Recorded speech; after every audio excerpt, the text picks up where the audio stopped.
Welcome back, everybody. As you can see, today we are gonna try to get that embossed look on this sweatshirt right here. First time I've ever tried this. Literally, I've done nothing to prepare to this point. I have nothing digitized, nothing saved on the machine, and here's what we need. First off, I'm using a sweatshirt. The good thing about this, there's nothing dense about the embroidery. So doing this on a shirt should also be a breeze. I was thinking of doing some text with that look because that's mostly what people do from what I've seen. But I think I'm gonna do this design that we did pretty big in the back right here. So it'll be no fills, literally just the outline, keeping the foam in on the inside of the sweatshirt. That's gonna make the design pop. Don't worry about it. We'll get into all the details in just a second. So we have your sweatshirt, your foam. With the foam, it doesn't really matter what color you're using because it's gonna stay underneath this fabric unless you have a really thin shirt or sweatshirt and you're using a black or a really bright color, then you might actually see through it. In this case, I'm using this orange that's really bright and it really shouldn't make a difference. I'm also gonna be using 2 sheets of my 2.5 ounce Cutaway stabilizer, and I'm using 2 not because it's dense, but pretty much what is gonna be holding the foam in through the washes and all that is just gonna be the tearaway stabilizer. So just to make sure over time it doesn't get too loose or maybe rips and the foam sticks out, I'm gonna use 2. So might as well cut this out right now. My design's not gonna be any bigger than this 8x9 mighty hoop. So let's just cut this up, get the roll out of the way. Okay, let's do a little run through of what needs to happen for this to work well. This is actually practice for me because I'm not the best at explaining, so this gives us a chance to really understand what's going on. First thing that's gonna go on, you're gonna hoop your stabilizer on its own. Once I have this hooped up, I'm gonna put it directly onto the machine where I'm gonna also place the foam and let it do the design, which is just gonna be a triple run stitch. It could maybe be a single running stitch, but you do need something somewhat dense so that you're still able to pull it out to rip out what you don't need, but not necessarily having that satin border, which makes it really easy to rip out the foam. So it's gonna embroider the design in that running stitch upside down, because once that's on there, I'm gonna be placing my sweatshirt just like this, big time eyeballing. You can remove the hoop, get on the table, glue it down. I have 0 glue as always. So I'm gonna be trying to use the letters right here as my guide to have this sweater as straight as possible, because after that it's literally gonna do that same running stitch that we did that cut that foam out again. But this time obviously the sweatshirt is gonna be covering the top of the foam. Cutaway stabilizer is gonna be holding the foam from the inside. So it's literally just gonna do that running stitch one more time on top of this, and that should be it. That foam's gonna raise the sweatshirt, giving the design that little popped up effect. I would even categorize this as something that a beginner could do. Of course, once you know how to operate your machine, but there's nothing really to it. The only thing that I see being the problem is not being able to line it up correctly, but it's our first time. Practice makes perfect. So I kind of think that's the only thing. I'm gonna show you guys how we digitize this and then we'll get it running. And while I have you guys here, go ahead and like and sub to the channel right now for all your embroidery content. Now let's jump in. I am definitely late to the party with this one. I know this trend has been going on for a minute, but I just decided today was the day that I actually tried it. Also, wasn't there somebody suing or trying to sue people last year? I think that we're doing this, uploading this on TikTok. I don't know, because they were selling a certain file using their technique. Maybe there wasn't enough to sue people on that one, but if you guys don't see me post in the next couple months, I'm probably in the slammer. Since I want to use the exact lion that's on the sweatshirt, I took a picture of it, emailed it to myself, saved it, and then just dragged it straight onto H.B.I. That's the software that I use, and to get images into it, it just has to be either a JPEG or a PNG. Now hopefully there's enough detail here, but not too much that it's obvious that it's a lion once it's on the sweatshirt, because all it is the puff making the shape. Even though it does have that running stitch doing the outline, if it doesn't puff up as much, then it's not gonna look like much, or at least it's not gonna stand out the way that it should. All we're gonna do here is outline all of the outside. That is it. After that, I'll change the running stitch into a either a back stitch or a triple run. I'll see which one has the most stitches, and I'll choose the one that has the most stitches because it probably means it's the most dense and it'll make cutting the foam that much easier.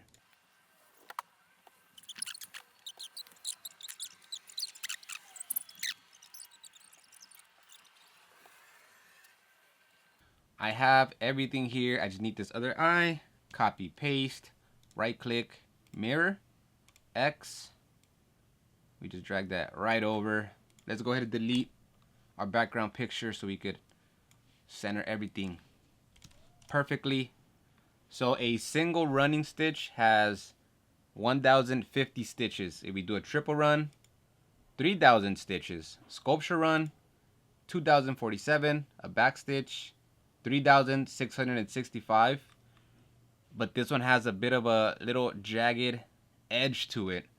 So I think I'm gonna go ahead and stick with the triple run. This is just for the stitching that's gonna pretty much perforate the foam so you can rip out all of the inside here that we don't need.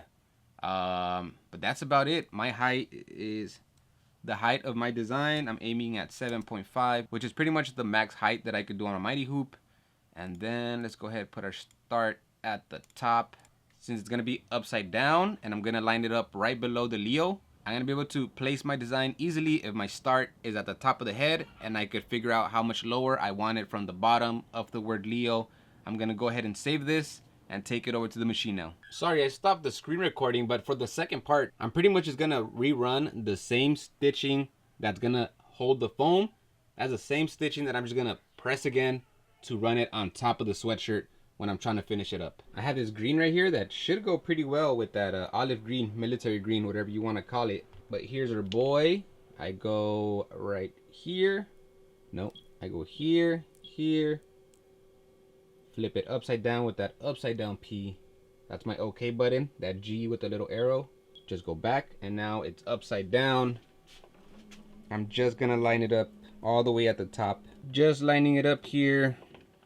My needle, make sure it's right in the middle of that little hole on the hoop, and we're good. I'm just gonna move it up just a little bit. It looked like it was pretty close to the hoop down there, but it should be fine. And then cut my foam so it fits perfectly in there. Well, almost perfect. All right, we're ready.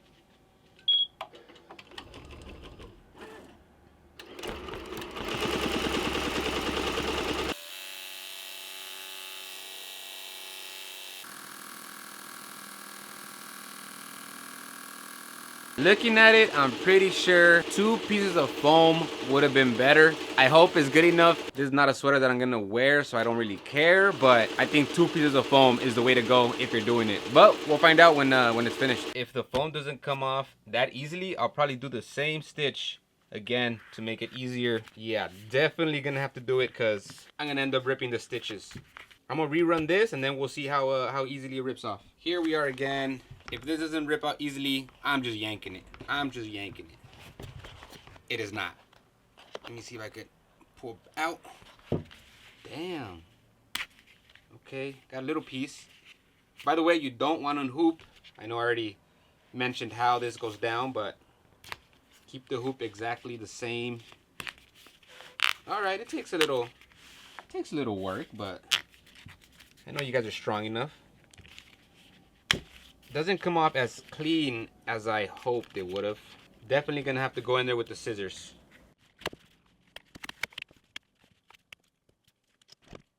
This is why applique sucks. Kind of doing some applique work right here. Well, it doesn't suck, but it is such a mission. As far as I can tell right now, it doesn't really matter if you cut into a little bit here and there of the actual stitch, as long as the overall foam still stays intact and doesn't shift.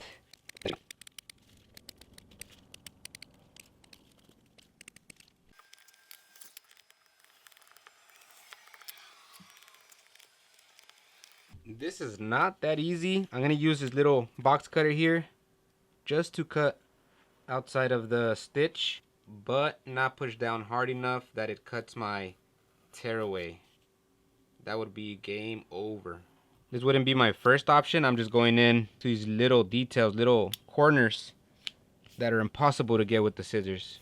I'm thinking it would have been worth just doing a thin little satin, no underlay, maybe even bring down the density so it wouldn't take so long, because this definitely ended up taking longer than I thought it would. Okay, I'm calling it here. Here comes the good part, the lighting it up. Wait, let me reload that up so that it gets back to its starting point. And then let me go to the first stitching, because since I don't have glue, let's say I got it perfectly lined up and the first stitch is like way down here by the mouth, the sweatshirt for sure is gonna shift. So I'm gonna try to center it when I know it's already gonna be doing the stitching, which is right here on this corner. I feel like it's still gonna shift, honestly, just because everything's just gonna be kind of hanging loose. That's what I get for not buying that spray. We got this, we got this. Since I have these letters here, I feel the hoop and I'm lining up the ends of the letters right here, making sure there are no folds. And honestly, this is the best I could do at the moment. We'll see how good I am at this eyeballing thing. Let's run it.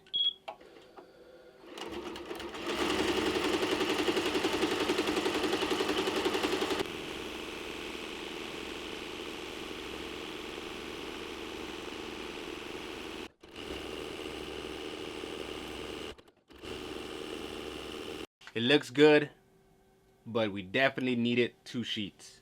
Let's get this out. This is the most baby embossed design I've ever seen. Kind of cute. It's kind of cute. Let's get that out. Wait a minute. Oh, okay. I thought it was stuck in there. So that's how it looks on the inside. You're just gonna cut close to it, and that's it. Let's look at the front. Well, the back of the sweatshirt now. It's there. It's there. It's more like something you could feel. You know what I mean? No, but really, the design is there. 2 sheets would have been perfect. I think it works. And look, we even got the placement pretty damn good. I hadn't noticed that the sweatshirt had a line down the middle. Not sure if you guys could see it, but we got our lion's head right there. I don't want to leave you guys just with this. So right down here, I'm going to be putting TK stitch. Double foam. Satins on the stabilizer holding the foam so I get an easy rip, and then we'll see if that was the issue.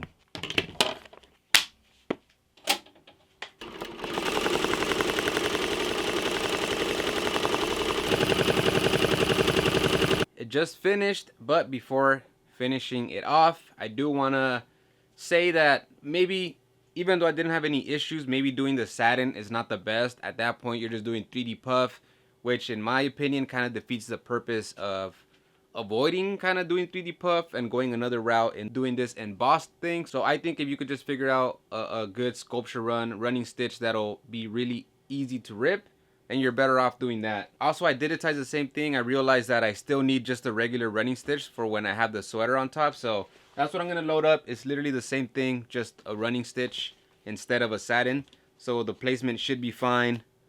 Here it is. Much easier to rip off.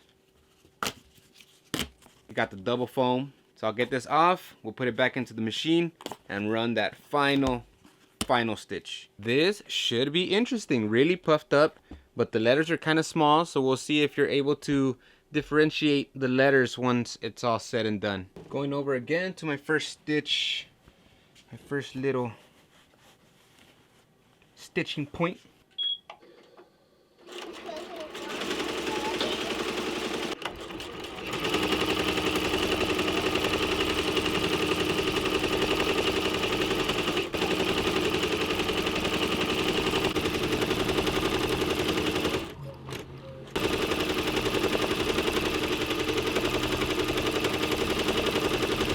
Guys, I must be tired. I just noticed it says TK Stitch, not Stitch. Oh Lord. Oh well, that's probably going in the thumbnail anyways. Here's what happened right here. You see the stitching on the inside. Since at first it was just a satin that was meant for the foam to be cut out, I copy and pasted that and then just turned it into a center run. The thing is, it was right in the middle of the satin and there was still foam sticking out on the outside part of the satin. So it was already not looking great because there was a lot of foam sticking out from this running stitch. It wasn't popping that much. So I went in there and then I manually digitized the running stitch right outside of the satin. And then that's how we got a much better result for the rest of it. Here's level 1 without any mistakes. Here's level 2 emboss effect with a typo. Not bad though. If any of you pros out there have any tips for me and for anybody else, let me know. More than welcome to hear them out. But that's all I got for you guys. Like and sub if you haven't already. I hope you guys learned a little something or learned what not to do if you're doing this yourself. But it is time for me to call it here. Have a good one. Till next time. Deuces.